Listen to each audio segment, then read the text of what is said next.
All right, today we are taking a cinematic walkthrough of Moses' incredibly powerful speech in Deuteronomy chapter 11.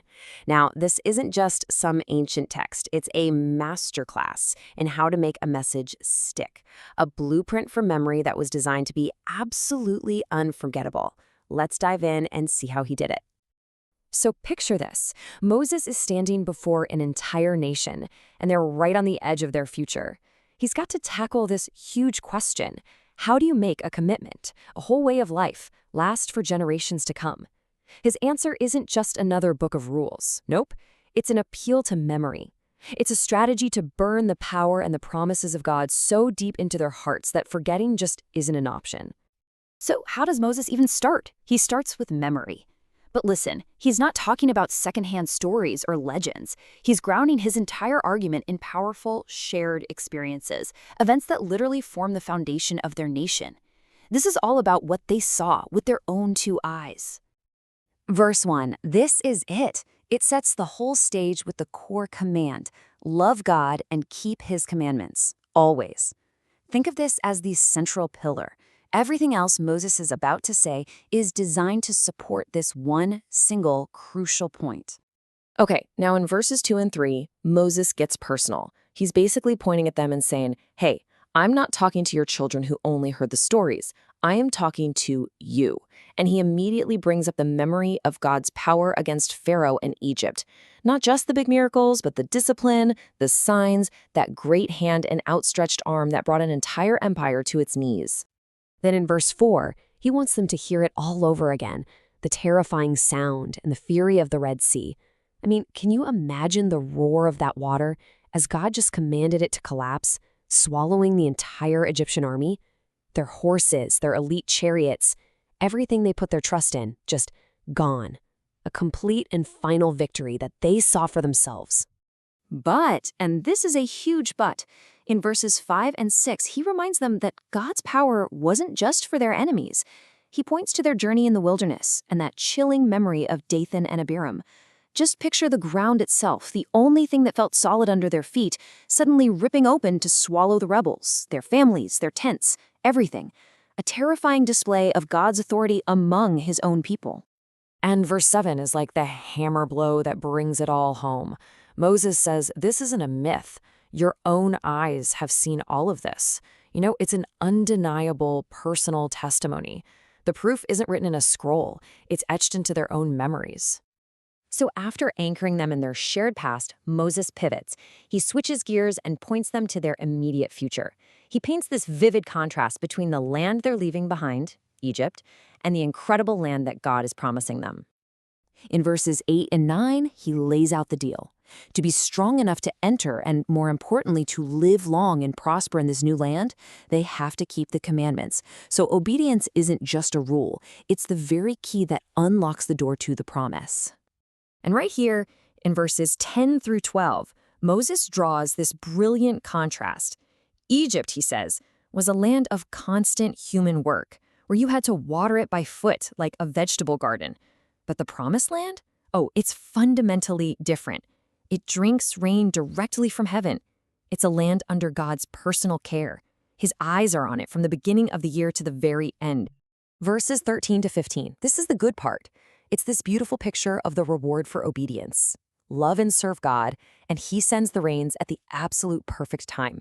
And the result is just total abundance. Grain, wine, and oil.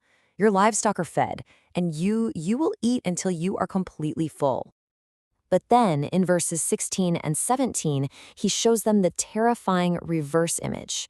If you turn away and worship other gods, God will simply shut up the heavens. The rain will stop, the land will produce nothing, and you will perish from that same good land He gave you. The blessing can be taken away just as easily as it was given. So how do they prevent that disaster? How do they make sure this relationship actually lasts? Well, in this next section, Moses gives them a practical, step-by-step blueprint for locking these commands into their national DNA. Verse 18 gives 3 critical actions for making the law a part of who they are. First, lay these words up in your heart and soul. They have to be deep inside you. Second, bind them on your hand. Let them guide every single thing you do. And third, place them between your eyes. Let them shape how you see the entire world.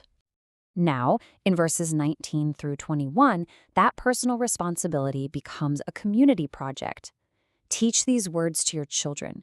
Make it the fabric of your life. Talk about them when you're at home, when you're on the road, when you lie down, and when you get up. Write them on the very door frames of your houses so that your family's days can be multiplied forever. Verse 22 really doubles down on the core requirement. See, this isn't about passive belief. It's a call to action, carefully keeping the commandments, loving God, walking in his ways, and, this is so crucial, holding fast to him.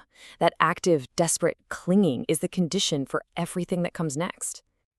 And the promise that follows in verses 23 and 24 is just staggering. If you hold fast, God himself will drive out all the nations before you, even the ones that are greater and mightier than you are. Your territory will be vast, a dominion stretching from the wilderness all the way to the great sea. In verse 25 is the ultimate guarantee, stated in the clearest possible terms. No one will be able to stand against you. God will put the dread and fear of you on the entire land. The number of enemies who can defeat you is 0. An absolute promise. Finally, Moses brings this epic speech to its dramatic climax.